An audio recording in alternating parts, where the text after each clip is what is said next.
নমস্কার বন্ধুরা, টেস্টামি কিচেনে সবাইকে স্বাগত। আজ আমি একটি আমিষ রেসিপি পদের রান্না করে দেখাবো। এটা আমি দিদার কাছ থেকে শিখেছি। খুব কম সময়ে সহজ পদ্ধতিতে রান্না করে দেখাবো।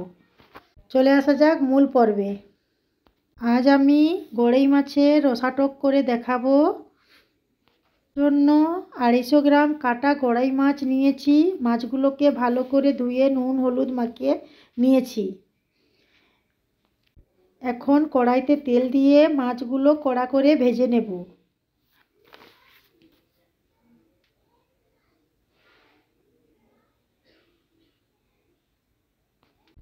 তো বন্ধুরা, পুরো ভিডিওটা স্কিপ না করে দেখতে থাকুন। ভালো লাগলে লাইক কমেন্ট শেয়ার করে দেবেন। আর যারা যারা আমার চ্যানেলটিতে নতুন তারা অবশ্যই সাবস্ক্রাইব করে বেল আইকনটি প্রেস করে দেবেন, যাতে নতুন নতুন ভিডিও দিলে সবার প্রথম তোমরা দেখতে পাও।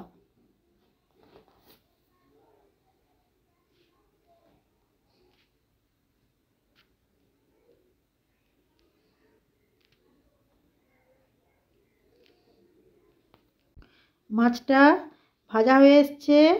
এখন একটা পাত্রে আমি তুলে নেব।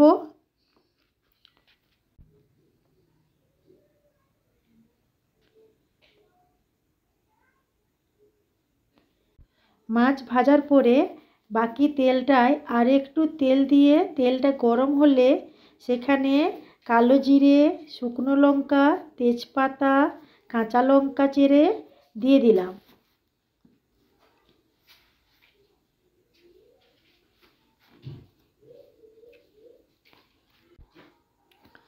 তারপরে ওই ভাজা মাছগুলোকে দিয়ে দিলাম।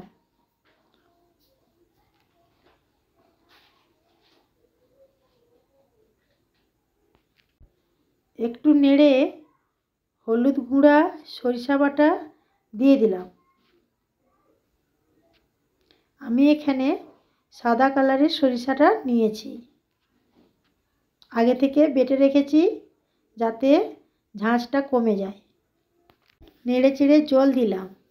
সরিষা বেশি করে ভাজলে তেতো লাগবে, তাই হালকা ভেজেই জল দিয়ে দিলাম।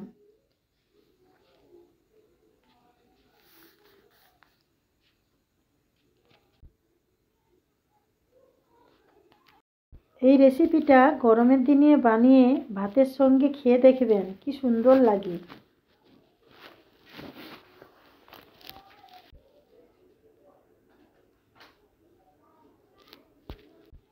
জল দেওয়া হয়ে গেছে।